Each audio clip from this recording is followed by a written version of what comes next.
Exams के लिए जो एसएससी कराती है उसके लिए प्रैक्टिस सेट लगा रहे हैं, ठीक है। और जिसके अंदर हमने 31 प्रैक्टिस सेट कर लिए हैं। पिछले 3-4 प्रैक्टिस सेट्स के अंदर हमने जनरल साइंस के जो एमसीक्यूज़ हैं उनको किए हैं, और इस सेट के अंदर भी हम कुछ और इम्पोर्टेंट जनरल साइंस के एमसीक्यूज़ को करने वाले हैं, ठीक है। तो चलिए देखते हैं जो आज का हमारा पहला क्वेश्चन है वो क्या है।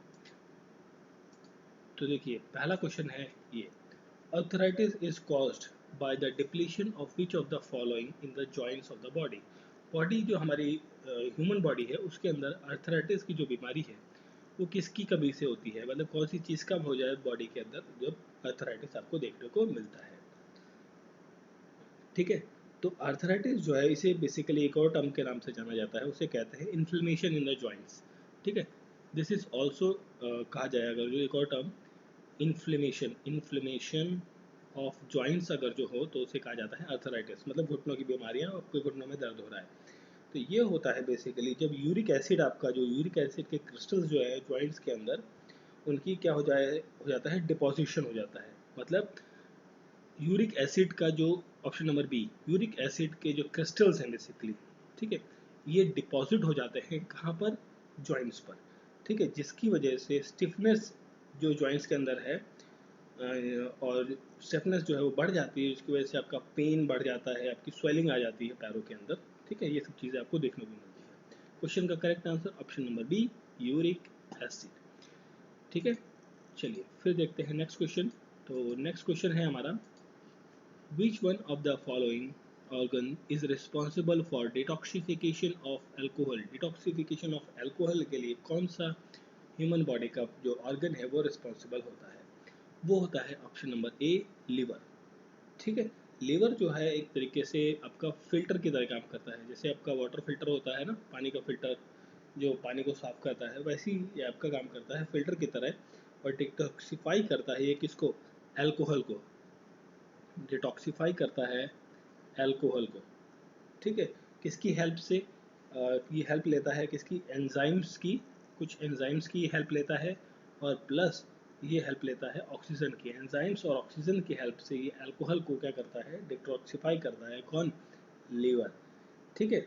और जो एंजाइम यूज़ किया जाता है आपका अल्कोहल डिहाइड्रोजनेसिस के अंदर, ठीक है, ठीक है, जो एंजाइम यूज़ होगा उसको कहते हैं अल्कोहल डिहाइड्रोजिनेस, ठीक है, जिसे कहते हैं ADH, ADH enzyme. ADH enzyme क्या हुआ, ये होता है आपका अल्कोहल डिहाइड्रोजिनेस एंजाइम, ठीक है। और एडीएच क्या करता है, ये ब्रेक डाउन कर देता है अल्कोहल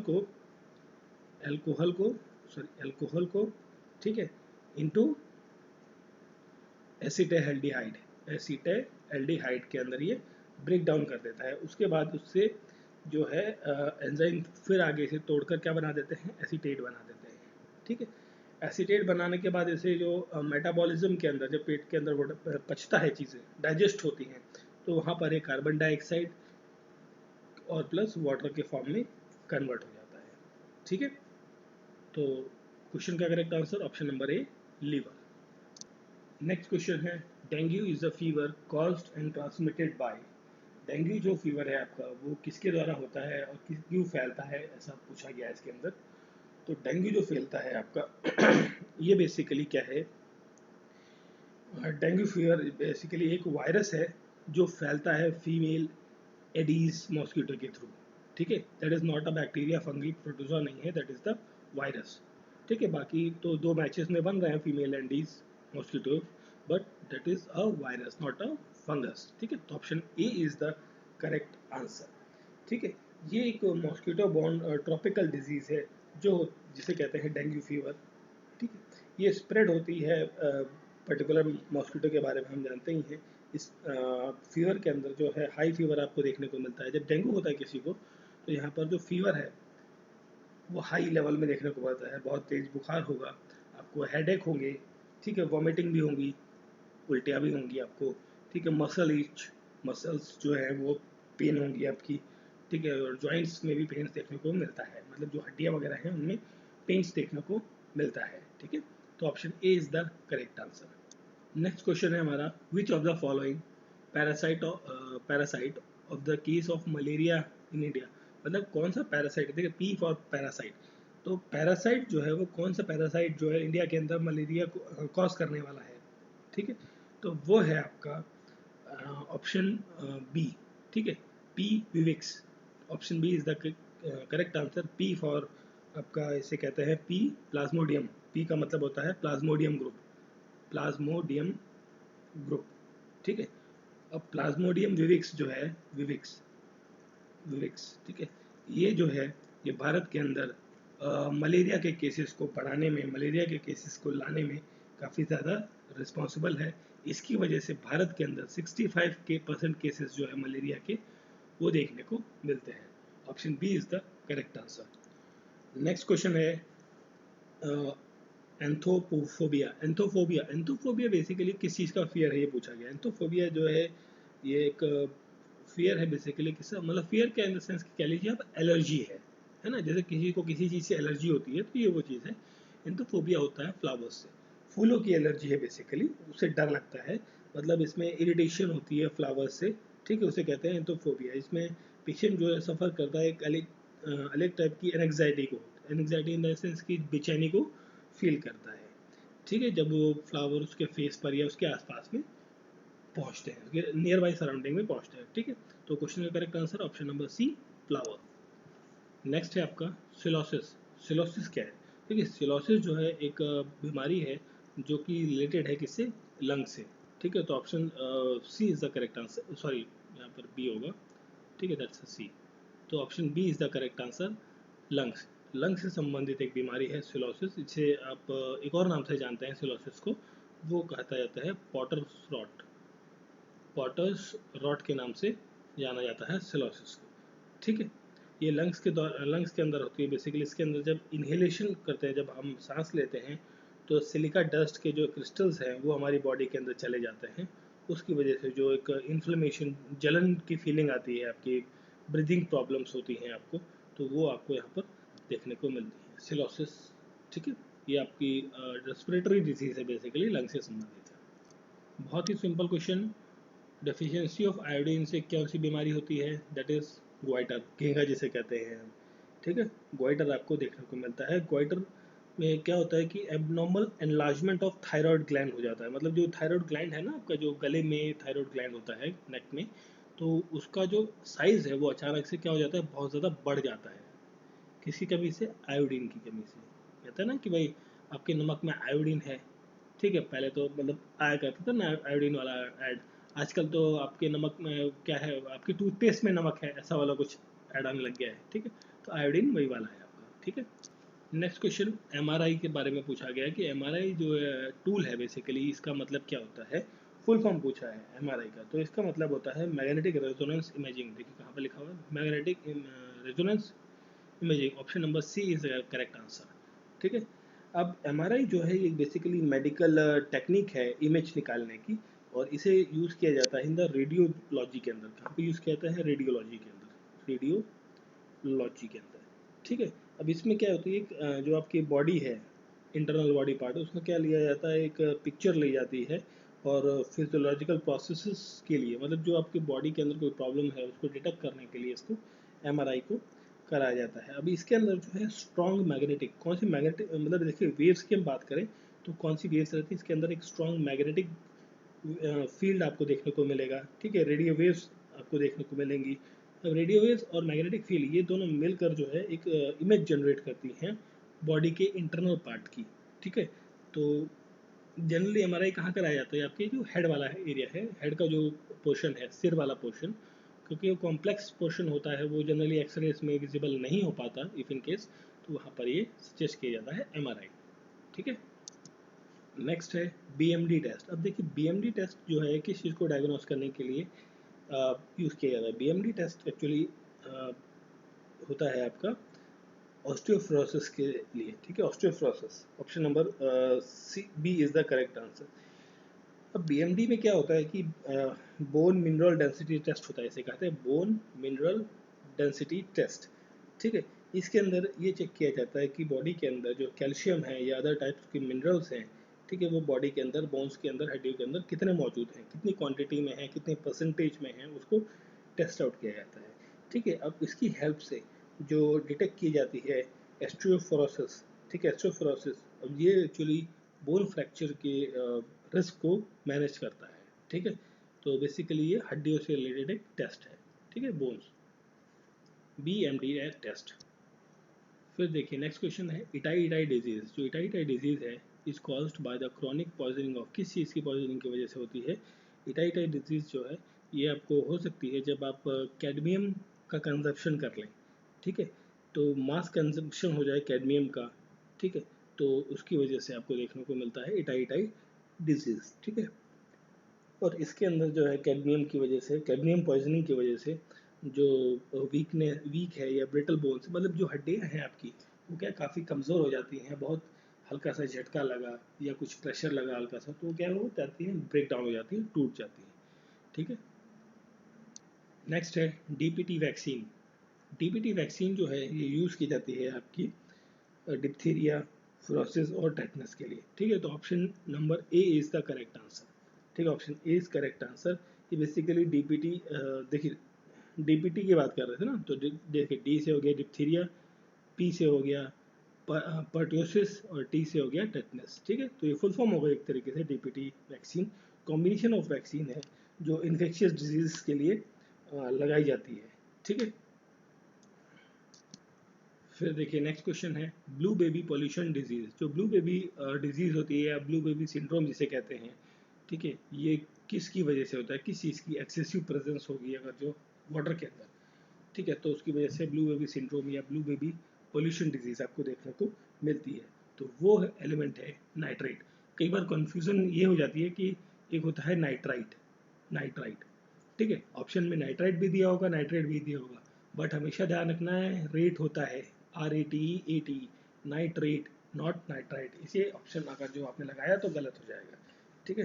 तो एक्सेस प्रेजेंस होगी अगर जो नाइट्रेट कंटेमिनेशन की इन द वाटर, तो जिसकी वजह से मेटा हीमोग्लोबिनिया जो होता है बॉडी के अंदर, उसके अंदर जो ब्लड है, ब्लड के अंदर बेसिकली ऑक्सीजन की जो मात्रा है वो हो जाती है कम, जिसकी वजह से ये डिजीज देखने को मिलती है। Option number C nitrate is the correct answer related to the blue baby syndrome. फिर देखिए पूछा गया है कि जो मेडिकल टर्म के अंदर गोल्डन आवर किसे कहा जाता है? गोल्डन आवर होता है मतलब ये वो पीरियड होता है, मतलब जब आपका कोई एक्सीडेंट हो या आपको जब कोई चोट लगे तो उसका चोट लगने के जो नेक्स्ट 1 आवर होगा, मतलब आपको चोट लगी मान लीजिए 11 बजे सुबह में, दिन में, ठीक, तो 11 बजे से लेके 12 बजे जो दोपहर का टाइम होगा PM वाला, तो ये जो 1 आवर है basically that is the golden period. मतलब इस टाइम पर जो चोट लगी है उसको रिकवर, उसको तुरंत ट्रीटमेंट मिल जाए विद इन 1 आवर, तो क्या होगा, वो ट्रीटमेंट में काफ़ी अच्छी से रिस्पॉन्स करती है बॉडी, ठीक है, मतलब रिकवर करने में काफ़ी ज़्यादा हेल्पफुल रहता है। तो क्वेश्चन का करेक्ट आंसर है hour followed by a traumatic injury. Injury मतलब चोट लगी या फिर कोई दुर्घटना हुई, उसके बाद जो with in first aid treatment, जो इनिशियल ट्रीटमेंट है वो मिल जाए उसको, ठीक है, that is the golden period, ठीक है। गोल्डन पीरियड या फिर गोल्डन आवर कह लीजिए, not period, that's a golden hour of in the medical term, ठीक है। नेक्स्ट है आपका oncogenes are associated with which of this oncogenes. अब देखिए ऑन्कोजीन्स जो है ये किससे संबंधित है? कैंसर से, ठीक है। ऑन्कोजीन्स आर बेसिकली जीन्स हैं जो रिस्पॉन्सिबल होती हैं कैंसर बनाने के लिए। कैंसर बनता है म्यूटेशन से, म्यूटेशन मतलब जेनेटिक म्यूटेशन, जीन्स की हम बात कर रहे हैं, दैट इज द जीन। तो जीन के अंदर क्या होगा, म्यूटेशन होगा, ठीक है, उसकी उसकी वजह से क्या बनती है, कैंसर बनते हैं, कैंसर कॉजिंग एजेंट्स, ठीक है, जिसे कहते हैं high level in the tumour cells के अंदर होता है, ठीक है। अब यहाँ पर देखने को मिलता है जब म्यूटेशन होगा तो रैपिड ग्रोथ मिलेगी देखने को, रैपिड ग्रोथ ऑफ सेल्स देखने को मिलती है, ग्रोथ ऑफ सेल्स आपको देखने को मिलती है, और इस चीज़ को कहा जाता है एपोप एपोप्टो सॉरी एपोप्टोसिस, एपोप्टोसिस कहा जाता है, सॉरी ठीक है, एपोप्टोसिस इसे कहा जाता है, ठीक है। और जो इस चीज़ के लिए रिस्पॉन्सिबल होता है ऑन्कोजीन कहा जाता है, ठीक। और इसके लिए जो स्टडी होती है, जो कैंसर की स्टडी के बारे में, जो इसके बारे में हम स्टडी करते हैं cancer, particular type of cancer या कैंसर के बारे में, तो उसको कहा जाता है ऑन्कोलॉजी, ठीक है। Logy means study, onco means हम कैंसर कॉजिंग एजेंट्स के बारे में बात कर रहे हैं, ठीक है। नेक्स्ट क्वेश्चन है, Salk vaccine is connected with which of the following disease, किस डिजीज के साथ संबंधित है सॉल्क वैक्सीन? तो सॉल्क वैक्सीन बेसिकली आपका टेटनस है बेसिकली, ठीक है, that is option C, tetanus, ठीक है, टेटनस है आपका ये, ठीक है, जो टेटनस का वैक्सीन होता है, ठीक, उसे कहते हैं, या इसे आप पोलियो वैक्सीन भी कह सकते हैं। देखिए, पोलियो वैक्सीन जिसे डेवलप किया था जॉन स्टॉक, इस वैक्सीन को एक्चुअली डेवलप किया था किसने? जॉनस सॉल्क ने इसे डेवलप किया था, ठीक है, दैट इज अ टेटस, आपका टेटस की जो वैक्सीन होती है वही होती है। फिर एक और इम्पॉर्टेंट डिजीज आती है मिनी माटा डिजीज। मिनी माटा डिजीज जो है ये कॉज होती है बाई टॉक्सिक क्वांटिटीज़, किस चीज़ की टॉक्सिक क्वांटिटीज़ को आप कंज्यूम कर लेते हैं तो मिनी माटा डिजीज आपको देखने को मिलती है। तो वो चीज़ है आपकी मरकरी, जिसे कहते हैं Hg, है ना, इसको रिप्रेजेंट करते हैं हम Hg से। मिनी माटा डिजीज एक न्यूरोलॉजिकल डिसऑर्डर है या सिंड्रोम, बेसिकली क्या है?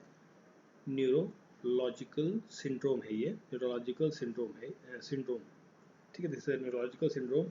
ये तब आपको होता है जब आप मरकरी को कंज्यूम कर लेते हैं, because mercury is a poisonous substance, ठीक है, और ये सबसे पहले देखी गई थी मिनीमाटा नाम की एक जगह है, ये जगह है आपका जापान के अंदर, ठीक है, इसीलिए इसका नाम रखा गया मिनीमाटा डिजीज़। और 1956 के अंदर ये डिजीज़ जापान के अंदर काफ़ी ज़्यादा देखने को मिली थी। इसकी वजह से पैरालिसिस, कोमा और डेथ के कई सारे केसेस जो है वो जापान में रिकॉर्ड हुए हैं, ठीक है। फिर देखिए नेक्स्ट है हमारा, विच ऑफ द फॉलोइंग, इनमें से कौन सा, सॉरी, फंडामेंटल एलिमेंट है ऑर्गेनिक कंपाउंड के अंदर, जो ऑर्गेनिक कंपाउंड्स होते हैं उसमें फंडामेंटल एलिमेंट कौन सा है ये पूछा गया है, तो वो है आपका कार्बन। भाई देखिए, ऑर्गेनिक कंपाउंड की जहाँ पर भी बात आएगी वहाँ पर कार्बन का तो प्रेजेंट होना ज़रूरी है। Carbon is an organic element, ठीक है, जो बेसिक एलिमेंट है इसका प्रेजेंट होना बहुत ज़्यादा ज़रूरी है, ठीक है। और ये जो ये सबसे ज़्यादा मतलब ऑक्सीजन सबसे ज़्यादा आपको इन्वायरमेंट में अमेंडमेंट एक अबंडेंट क्वांटिटी में आपको देखने को मिलता है। और उसके बाद जो है carbon is the second most abundant element present on the earth surface, ठीक है, अर्थ पे मतलब ऑक्सीजन के बाद जो सबसे ज़्यादा चीज़ है वो क्या है? कार्बन है, ठीक है। This is fundamental element of the organic compound. Next question है, which of the following chemical helps in fruit ripening? Fruit ripening मतलब जो फल है उनको पकाने में कौन से केमिकल का इस्तेमाल किया जाता है? वो केमिकल है इथाइलिन, ठीक है। Ethylene is used as a fruit ripening, इसकी वजह से जो फ्रूट है पक जाता है जल्दी से, ठीक है। जैसे कहते हैं ना, जैसे आम वगैरह है, केला है, ये सब पकाने के लिए कौन सा केमिकल यूज़ होता है, ठीक है, जैसे आमों का सीज़न आने वाला है, ठीक है, तो उसमें जो मैंगोज़ हैं आपको उसको पकाने के लिए एक जनरली एक तो इथाइलिन यूज़ किया जाता है, दूसरा एक कहते हैं हम जनरली लोकल टर्म में कार्बेट, ठीक है, कार्बेट नाम का जो केमिकल आता है उसे वाइटिश पाउडर होते हैं बेसिकली ये, तो उसे यूज़ किया जाता है for the ripening of the fruit.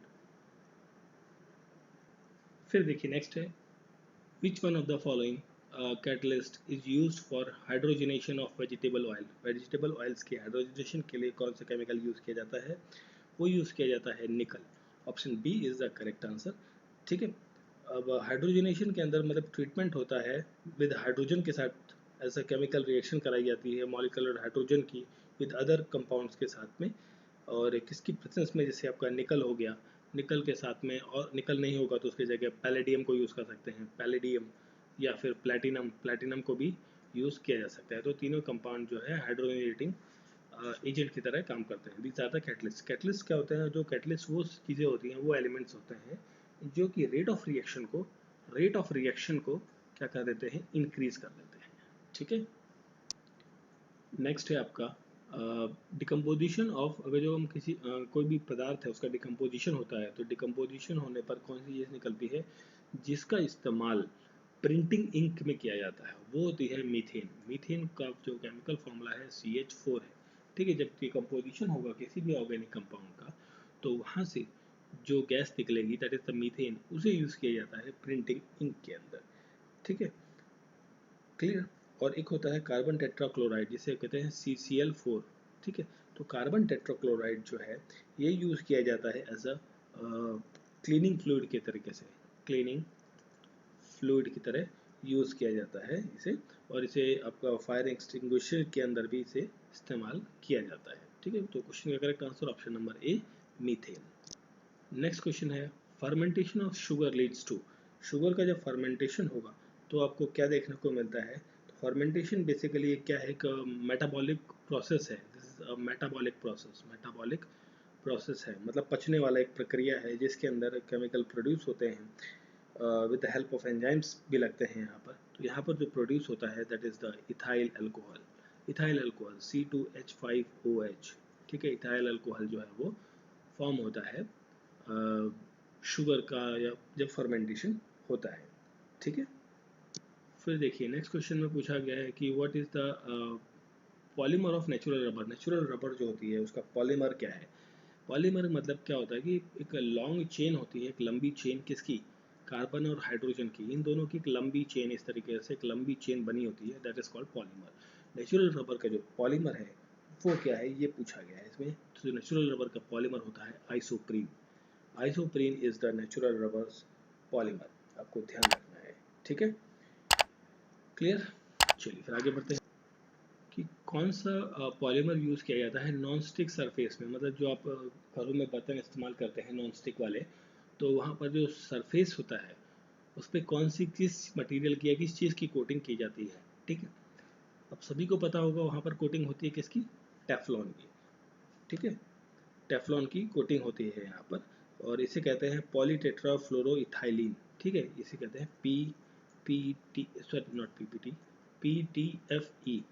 ठीक है, पॉलीटेट्राफ्लोरोइथाइलिन। ठीक है, ये एक सिंथेटिक फ्लोरोपॉलीमर है या टेट्राफ्लोरोइथाइलिन है। ठीक है, जिसके अंदर कार्बन और फ्लोरीन दोनों होते हैं, और जिसे बेसिकली ब्रांडेड नेम से हम टेफ्लॉन कहते हैं। ठीक है, देखिए एक तो ये वर्ड हो गया PTFE, पॉलीटेट्राफ्लोरोइथाइलिन। ठीक, या फिर इसे हम कहें टेट्राफ्लोरोइथाइलिन। ठीक है, इसके अंदर क्या होगा, कार्बन होगा, फ्लोरीन होगा। ठीक है, और इसको एक ब्रांड नेम से जाना जाता है, दैट इज कॉल्ड टेफ्लॉन। ठीक है, दैट इज द टेफ्लॉन, जो कि यूज़ किया जाता है नॉन स्टिक सरफेस में कोटिंग करने में, जो आपके बर्तन और यूटेंसिल्स जो आपके होते हैं। ठीक है, तो option B is the correct answer. Next है कौन सा सब्सटेंस यूज़ किया जाता है ग्लेजिंग ऑफ पॉटरी के लिए। मतलब जो पॉटरी आपकी मिट्टी के बने हुए बर्तन होते हैं उसको जो ग्लेज करना है, शाइन करना है, उसके लिए कौन सा आपका केमिकल इस्तेमाल होता है। तो वो होता है इस्तेमाल, जस्ट उल्टा हो गया यहाँ पे सीक्वेंसिंग को, इसको ठीक कर लेते हैं थोड़ा सा। तो ये है आपका A B C और D। ठीक है, तो जो ग्लेजिंग ऑफ पॉटरी के लिए जो इस्तेमाल होता है वो होता है आपका जिंक ऑक्साइड। जिंक ऑक्साइड का option number C is the correct answer. ठीक है, जिंक ऑक्साइड जो है ये एक हाई टेम्परेचर फ्लक्स होता है जो प्रमोट करता है एक ब्रिलियंट टाइप का ग्लॉसी सरफेस। ठीक है, एक बहुत अच्छा चमकीला शाइनिंग सरफेस आपको शो करने को देखने को मिलता है यहाँ पर। ठीक है, जिंक ऑक्साइड यूज़ किया जाता है। नेक्स्ट क्वेश्चन है किस चीज़ के जमा होने से मसल्स के अंदर फटीग की फीलिंग आती है। फटीग इन द सेंस की थकावट, आपको दर्द हो रहा है, मतलब आलस आ रहा है, लेजीनेस वाली जो फीलिंग होती है, थकावट वाली फीलिंग मसल्स के अंदर, मसल पेन्स की जो एक फीलिंग होती है वो आपको देखने को मिलती है। वो कब होती है कि कौन सी चीज़ आपकी बॉडी के अंदर एक्स्ट्रा जमा हो जाती है, वो होता है लैक्टिक एसिड। जब लैक्टिक एसिड की मात्रा बॉडी के अंदर जमा हो जाएगी, ठीक है, और इनफ ऑक्सीजन नहीं होगी कि वो ग्लूकोज मॉलिक्यूल्स को ब्रेक कर सके, ग्लूकोज और जो ग्लाइकोजन होता है इन दोनों को तोड़ सके, तब आपको फटीग की फीलिंग आपको देखने को मिलती है, लैक्टिक एसिड। ठीक है, याद रखना है लैक्टिक एसिड। फिर देखिए नेक्स्ट क्वेश्चन है बहुत सिंपल क्वेश्चन, लेमन के अंदर क्या कौन सा एसिड देखने को मिलता है। लेमन के अंदर देखने को मिलता है आपका सिट्रिक एसिड। ठीक है, option B is the correct answer, citric acid आपको देखने को मिलता है। और सिट्रिक एसिड एक बेसिकली एक वीक ऑर्गेनिक कंपाउंड है, और सिट्रिक एसिड का फॉर्मूले की हम बात करें तो वो होता है C6H8O7। This is the citric acid का केमिकल फार्मूला है, जो सिट्रस फ्रूट्स के अंदर, लेमन के अंदर देखने को मिलता है। ठीक है, लेमन, ऑरेंज, इन सभी जगह आपको सिट्रस फ्रूट ये सारे होते हैं, यहाँ पर आपको सिट्रिक एसिड देखने को मिलता है। Option B is the correct answer, citric acid. फिर हम बात करें अगर जो ऑर्गेनिक एसिड, सॉरी जो ग्रेप्स हैं, ग्रेप्स के अंदर कौन सा एसिड देखने को मिलता है, तो ग्रेप्स के अंदर आपको देखने को मिलता है tartaric acid. Option D is the correct answer, tartaric acid. ठीक है, टार्ट्रिक एसिड एक वाइट कलर में या क्रिस्टलाइन ऑर्गेनिक फॉर्म में होता है, बेसिकली क्रिस्टल फॉर्म में वाइट कलर का आपको देखने को ये मिलता है टार्ट्रिक एसिड। ठीक है, नेक्स्ट है आपका पूछा गया कि फोटोग्राफी, जब फोटोग्राफी करते हैं ना, जब फोटो खींचते हैं फिर उसकी जब प्रिंट कराते हैं, तो आपने देखा होगा जब प्रिंटिंग कराते हैं तो एक लिक्विड सॉल्यूशन होता है, तो फोटोग्राफ का जो प्रिंट आउट होता है उसको एक लिक्विड सॉल्यूशन के अंदर कुछ टाइम के लिए डाल के रखते हैं, फिर उसको सुखाते हैं। ठीक है, तो वो जो लिक्विड यूज़ किया जाता है, एसिड यूज़ किया जाता है बेसिकली, वो कौन सा होता है, that is oxalic acid. Option number B is the correct answer, oxalic acid use किया जाता है। ये एक तरीके का कलरलेस क्रिस्टलाइन पाउडर होता है। ठीक है, और जिसे ब्लैक एंड वाइट फोटोग्राफ्स के अंदर जो है यूज़ किया जाता है सॉल्यूशन की तरह। ठीक है, फोटोग्राफी के अंदर यूज़ किया जाता है ऑक्जेलिक एसिड। नेक्स्ट है विनेगर, जो विनेगर जो सिरका होता है उसका जो केमिकल नेम है ये पूछा गया है, वो होता है आपका acetic acid. Option A is the correct answer, vinegar को केमिकली हम कहते हैं एसिटिक एसिड। ठीक है, जिसके अंदर जिसे हम बेसिकली फूड प्रिपरेशन में, पिकल्स में, सैलड ड्रेसिंग में, कई जगह हम इसे कॉमनली कंज्यूम करते हैं, यूज़ करते हैं। ठीक है, आपने ये वर्ड जरूर सुना होगा RDX, भाई RDX मिला है या RDX से ब्लास्ट हुआ है। ठीक है, तो RDX का दूसरा नाम क्या होता है ये पूछा गया है। तो RDX को बेसिकली इन्वेंट किया था एक साइंटिस्ट थे, German scientist, sorry German chemist थे बेसिकली, जिनका नाम था हैनिंग। हैनिंग, इन्होंने 1899 के अंदर जो है RDX का जो है इन्वेंशन किया था। ये एक वाइट क्रिस्टलाइन पाउडर होता है और इसका जो केमिकल नेम है वो होता है आपका cyclo cyclo tri methylene tri nitramine. ठीक है, cyclo tri methylene tri nitramine, this is the chemical name. और यूएसए के अंदर इस RDX का कहा जाता है साइटो साइक्लोनाइट साइक्लोनाइट साइक्लोनाइट के नाम से जाना जाता है यूएसए के अंदर। और इस जर्मनी में इसको, क्योंकि देखिए जर्मन केमिस्ट ने इसे बनाया था, तो जर्मनी में इसे कहा जाता है हेक्सोगन, हेक्सोगन। ठीक है, RDX को कहा जाता है, इंडिया में हम RDX कहते हैं, केमिकली नेम ये है साइक्लोट्राई मिथाइलिन ट्राई नाइट्रेमाइन। ठीक है, that is the chemical name. USA में कहा जाता है साइटोनाइट, सॉरी साइक्लोनाइट, और जर्मनी में हेक्सोनाइट। ठीक है, और इटली के अंदर भी, इटली के अंदर और एक और चीज़ आती है इटली, इटली के अंदर इसे कहा जाता है आपका T4। ठीक है, T4।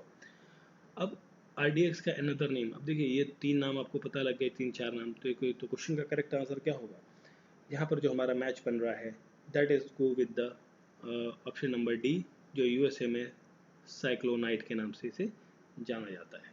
ठीक है, option D is the correct answer.